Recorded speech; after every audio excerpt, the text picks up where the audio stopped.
गुरु वाक्यम सदा सत्यम सत्यमेव परमम पदम। गुरु का वाक्य साक्षात साधक ये सोचे कि मेरे नारायण का ही वचन है और मुझे उसको निभाना है, मुझे उसका पालन करना है। शीस दिए सदगुरु मिले तो शस्तो जान। इस संसार की दौलत तो बहुत तुच्छ चीज है प्यारे।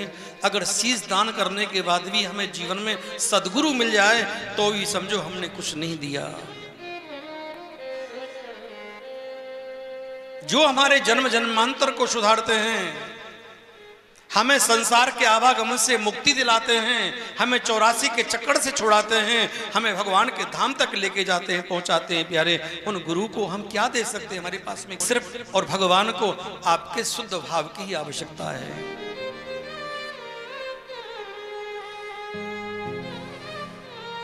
धन से भगवान का रिश्ता नहीं है, ये तो हमारा दान पुण्य है। जो दुनिया को देने वाला है प्यारे, उसे हम क्या दे सकते हैं? अगर भगवान ने हमें कुछ दिया है, हम दान पुण्य करें तो अपने कर्म कमा रहे हैं, शुद्ध कर्म कमा रहे हैं। लेकिन भगवान धन के भूखे नहीं। जब हमारा शुद्ध भाव होगा और वही शुद्ध भाव हमको भगवान की प्राप्ति कराएगा, भगवान का साक्षात्कार कराएगा। हम कितना भी दान करें, कितना भी कुछ यज्ञ आदि कराएं, लेकिन प्यारे भाव हमारा शुद्ध नहीं है तो हम ब्रह्म के दर्शन से वंचित रह सकते हैं। बाकी आपको उसका पुण्य तो मिल जाएगा पर ब्रह्म साक्षात्कार नहीं होगा। ब्रह्म साक्षात्कार करने के लिए हमारे विचारों का शुद्धिकरण बहुत जरूरी है। विचार शुद्ध हो। प्रभु मेरे पास में है क्या आपको अर्पण करने के लिए? आपका दिया पिया तो मैं खा पी रहा हूं, मैं तुम्हें क्या दे सकता हूं सिवाय मेरा एक भाव है, ठाकुर जी भाव है, इसको स्वीकार करो। क्या भगवान जानते नहीं तुम भगवान के लिए किस रूप में कर रहे हो?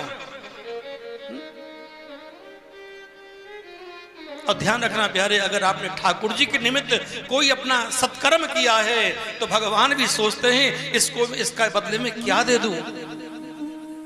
इसलिए मैं कहता हूं धर्म करके भी संसार के लोगों के बीच में मत गाओ बार बार कि मैंने ये धर्म किया, मैंने ये धर्म किया। प्यारे तेने कुछ नहीं किया, तेने अपना सारा पुण्य और नष्ट कर लिया। प्यारे फिर भगवान ऐसा मौका दे ना दे इसकी भी कोई गारंटी नहीं है। भक्ति का भी अहंकार होता है, दान पुण्य का भी अहंकार हो जाता है, बल का भी अहंकार हो जाता है, ज्ञान का भी अहंकार हो जाता है, रूप का भी अहंकार हो जाता है। और जहां अहंकार हो जाता है ना तो भगवान वहां से दूर हट जाता है।